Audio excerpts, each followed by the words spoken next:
Hello everyone, this is Russell Carlin, and this is my mobile versus console presentation. And the first topic we're going to go over is mobile gaming a threat to consoles? I don't believe so, mainly because they each have their own place in gaming. Consoles have their own, style. They're usually more powerful. They're made for gaming. The mobile gaming is basically there for the times when you can't play your console, honestly. And it's, they're, like I said, different style of games. They don't have any kind of competition between each other too much.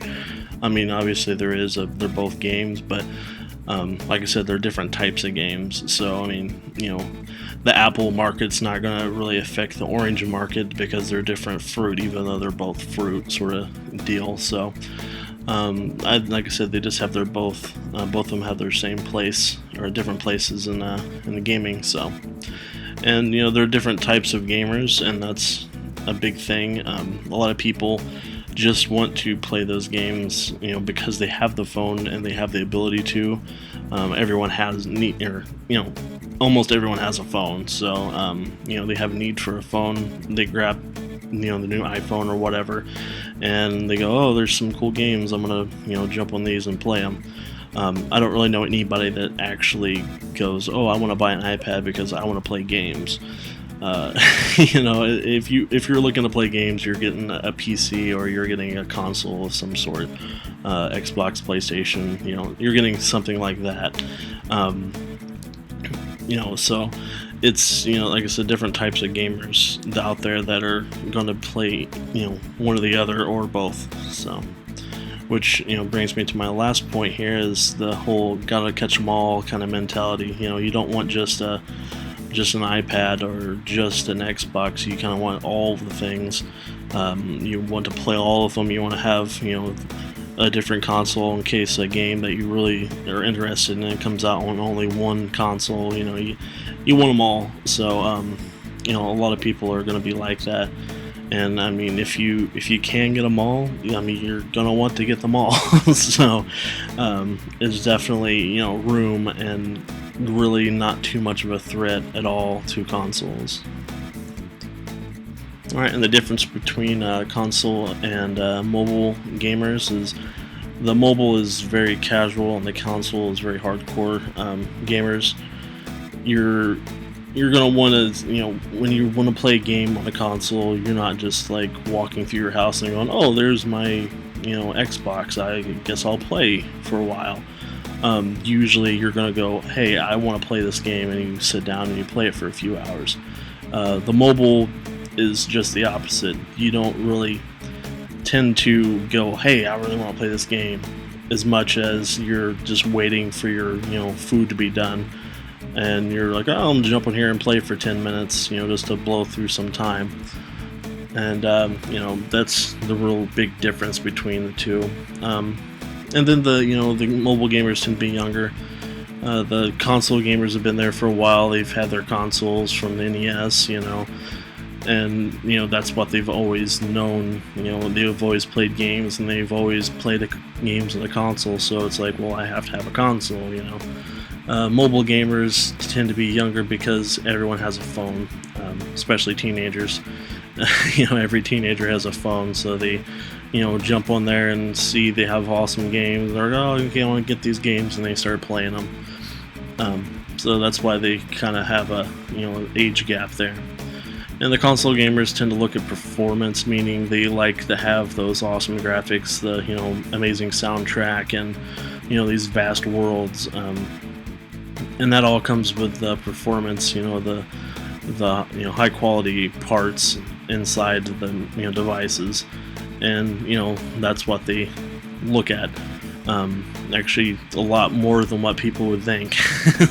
A lot of people, oh, the Xbox 360 is so much more powerful than the PlayStation 3 and all this stuff. It's a actual serious thing that console gamers look at.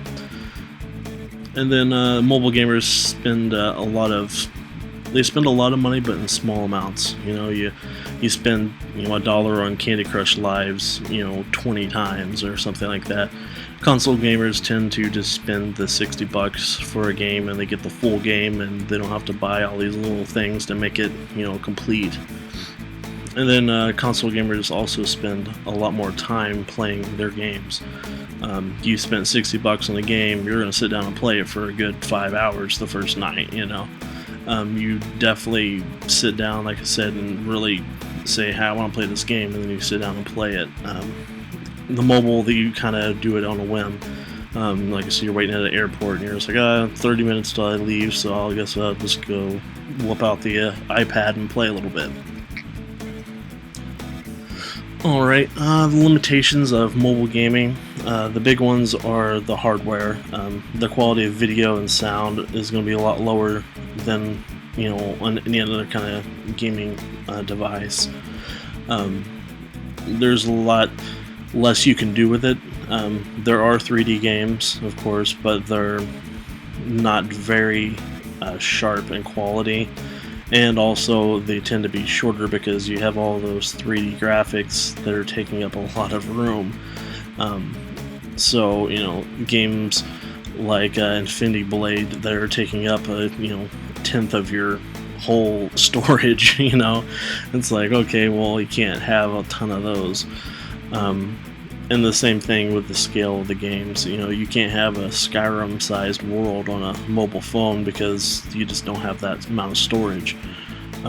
Usually there tend to be like one screen, like Angry Birds, where it's just a background, a plain black background, but nothing really going on. And then you have your actual, things that can be manipulated up front. That's kind of a generalized mobile gaming setup. So, and then also the controls. I mean, you have swipes and taps and all this kind of stuff, and a lot of times they don't work properly. And then you just don't have a controller.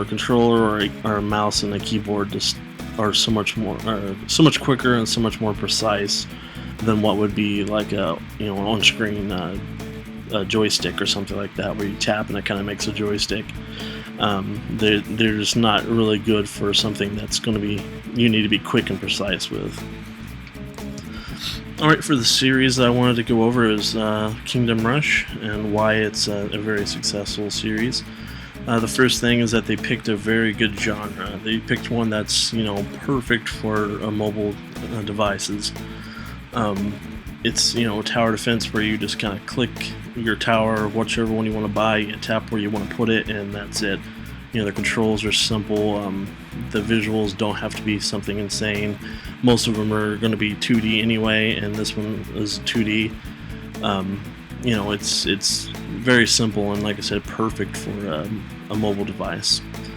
And then they also have unique features to bring them away, because there are tons of tower defenses, but this one kind of pulls away because it has interesting upgrade paths, interesting enemies, awesome boss fights that really feel like a boss fight, and other events like paths changing and different things like that. And then also heroes that you can control to kind of help you defend your kingdom. And then the last, or second to last here, is the great controls, visuals, and sounds. The visuals are very unique, like kind of a comic, art style, which is very cool. The controls are very nice. I mean, it is simple tapping. You click here, click there, and that's it.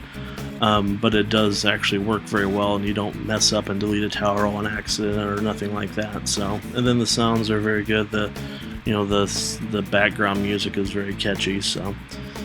And then the last point here is smart marketing scheme. You buy the game, a few bucks, and you get the full game, and then everything that's in-app purchases is just kind of like an extra.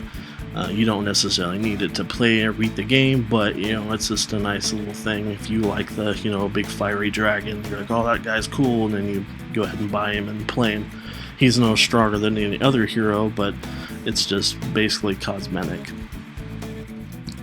Alright, that is all for my presentation, and I thank you, and I'll see you next time.